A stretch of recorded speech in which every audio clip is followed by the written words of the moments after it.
Gwen and Bloon Exclusion Zone. Can these two towers be able to complete a chimps game on their own, starting on round 7 with a little bit more cash? In update 42, Gwen's heated up mechanics have been reworked, and in the later levels, as long as Gwen is continuously attacking, the heated up aspect pretty much has a 100% uptime, so that would be very good on a tower where it lacks any lead popping potential. And no, I am not doing 502 mortar and 250 ace. Please stop asking, how do you deal with round 95? On to more important matters, we now have the money to deploy down our Dartling Gunner, which I also nicknamed our Gatling Cannon. This is going to work very similarly to our Glue Storm Bloon Exclusion Zone scenario, but unlike Glue Zone, Gwen actually has some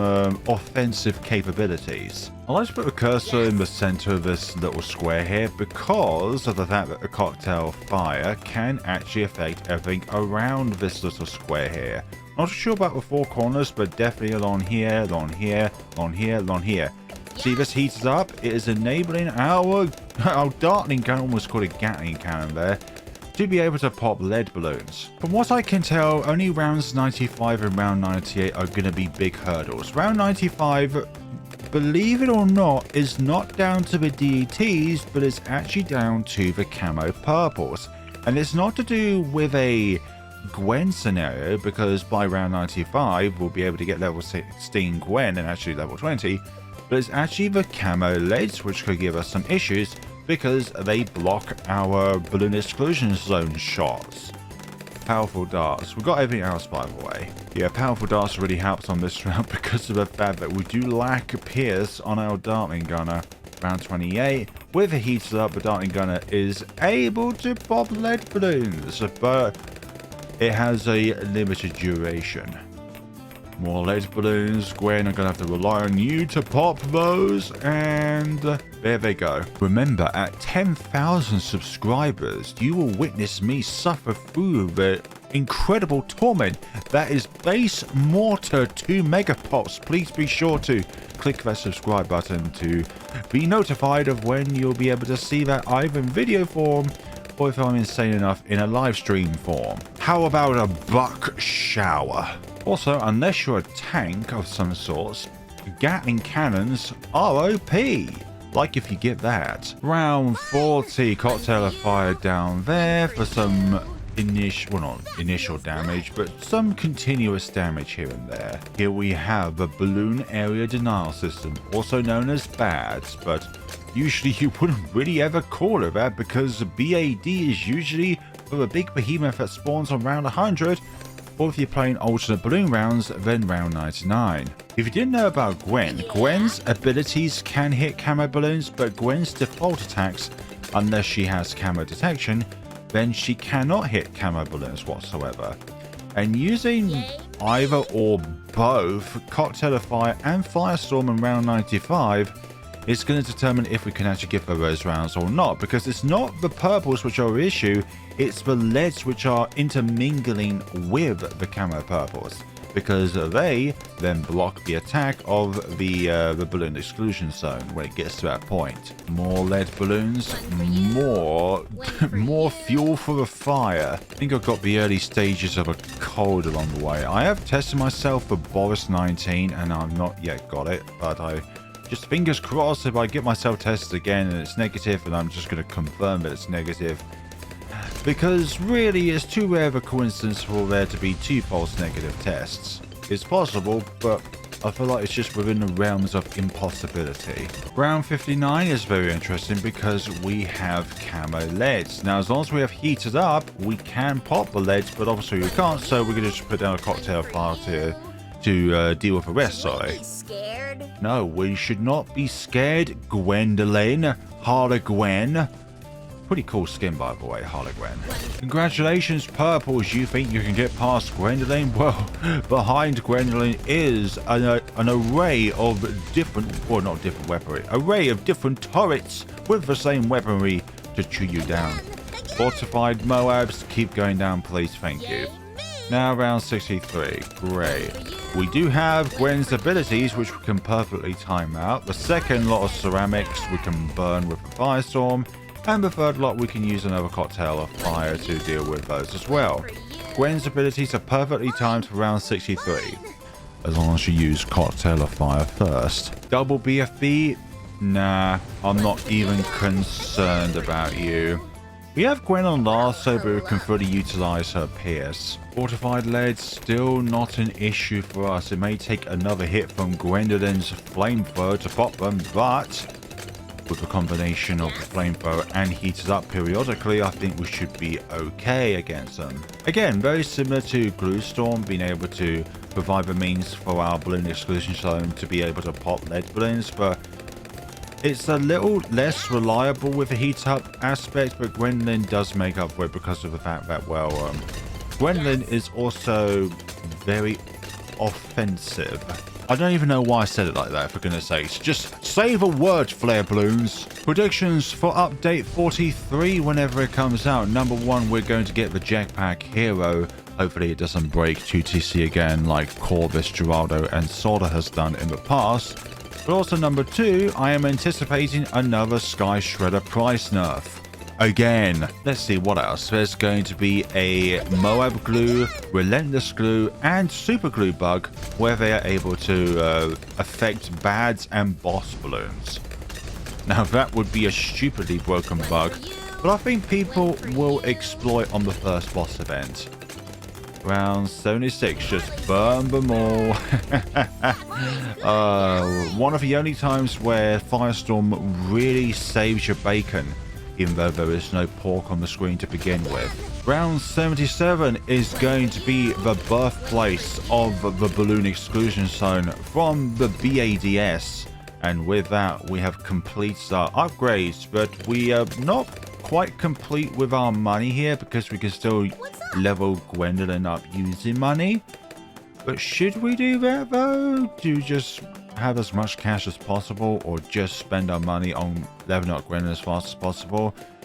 I'm not too worried because our next threat of lead balloons is going to be round 90, and I suspect that by then Gwendolyn will have all of her heated up abilities up and running, which will be very nice. What would another potential bug be, which will definitely be unintentional by Ninja Kiwi? They will reduce the price of Void Door by 90% so that you can actually deploy her down in a 2-tower chimp scenario that is outside of one of the few combos in which she can go with, which is Pod, Energizer, and I wonder if there's any other scenarios in which Adora can do a 2TC with. Well, it doesn't help on the index. There's more results for Adora's Temple than actually Adora herself. She only has 3 records, by the way. 2 with the Energizer and 1 with the Prince of Darkness.